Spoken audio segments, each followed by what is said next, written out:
ఈ వీడియో చూసే ముందు ఓం నమ శివాయ అని కామెంట్ చేయండి. ఫిబ్రవరి 5వ తేదీ గురువారం రోజు సంకటహర చతుర్థి వచ్చింది. ఈ సంకటహర చతుర్థి రోజున వినాయకుడిని భక్తి శ్రద్ధలతో నియమ నిష్టలతో పూజించాలి. అయితే ఈ మాఘమాసంలో వచ్చే సంకటహర చతుర్థికి చాలా విశిష్టత ఉంది. ఇది చాలా శక్తివంతమైన చతుర్థి. ఈ రోజున ప్రతి ఒక్కరూ వినాయకుడి వ్రతం ఆచరించాలి.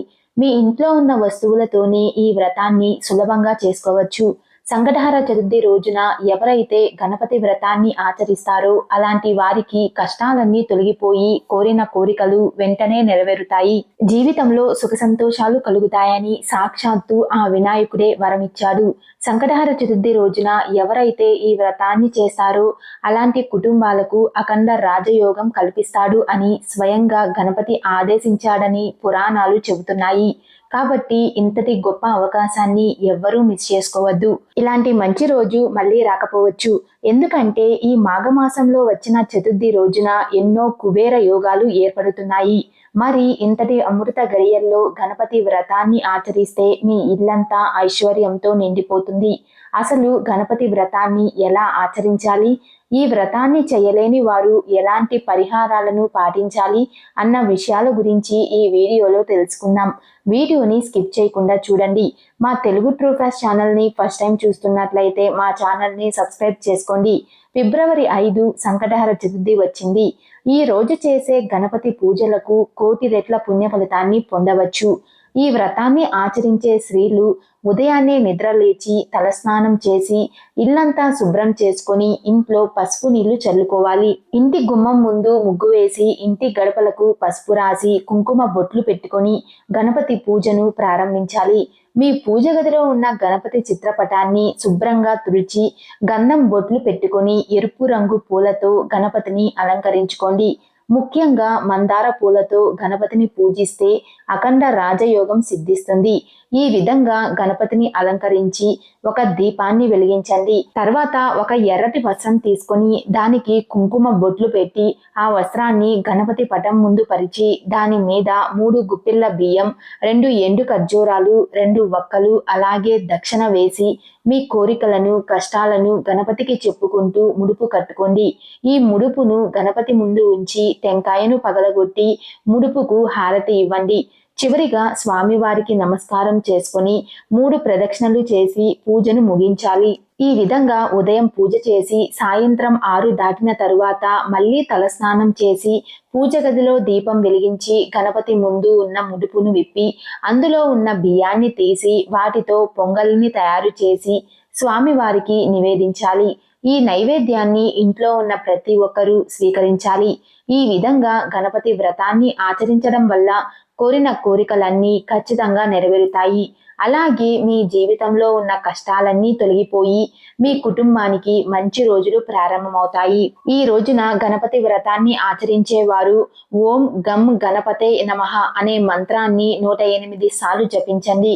మీ ఇంటిపై దేవతల ఆశీర్వాదం సంపూర్ణంగా ఉంటుంది. మీ మనసులో ఉన్న కోరికలు వెంటనే నెరవేరాలి అంటే 21 గరిక ఆకులను తీసుకొని గణపతి పటం ముందు పెట్టి మీ మనసులో ఏదైనా కోరిక కోరుకోండి.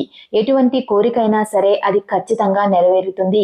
ఈ గణపతి వ్రతాన్ని చెయ్యలేని వారు ఈ సంకటహర చతుర్థి రోజున మీ పూజ గదిలో ఉన్న గణపతి పటం ముందు గరికను సమర్పించి పూజ గదిలో దీపం వెలిగించండి.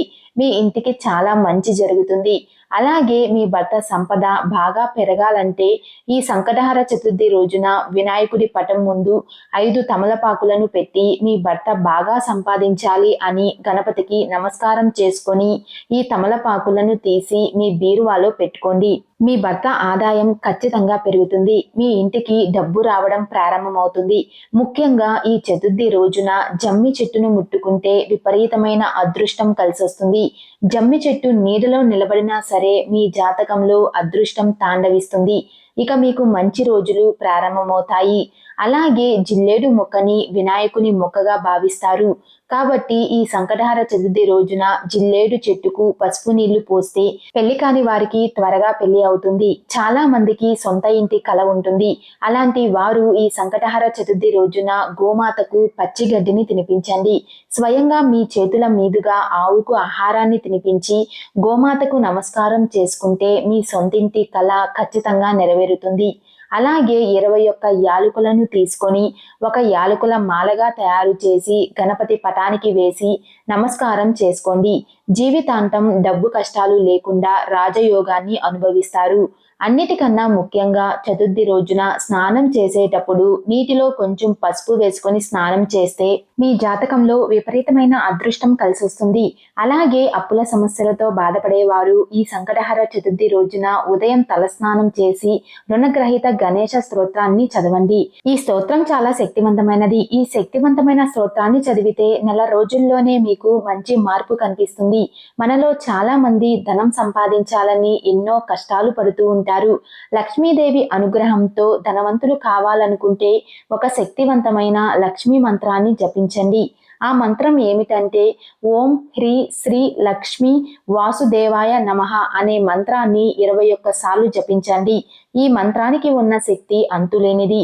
మీ ఇంటికి ఉన్న దరిద్రం మొత్తం తొలగిపోయి మీ ఇంట్లోకి లక్ష్మీదేవి అడుగు పెట్టాలంటే ఒక నిమ్మకాయను తీసుకొని దానికి కుంకుమ బొట్లు పెట్టి గణపతికి నమస్కారం చేసుకోండి. తరువాత ఆ నిమ్మకాయను ఒక ఎర్రటి వస్త్రంలో మూట కట్టి మీ ఇంటి ముందు వేలాడదీయండి. ఇలా చేస్తే మీ ఇంట్లో ఉన్న దరిద్ర దేవత బయటకు వెళ్ళిపోయి మీ ఇంట్లో లక్ష్మీదేవి తిష్ట వేసుకొని కూర్చుంటుంది. ఈ వీడియో మీకు నచ్చినట్లయితే లైక్ చేసి షేర్ చేయండి. ఇలాంటి మరిన్ని అప్డేట్స్ కోసం మా ఛానల్ని సబ్స్క్రైబ్ చేసుకోండి.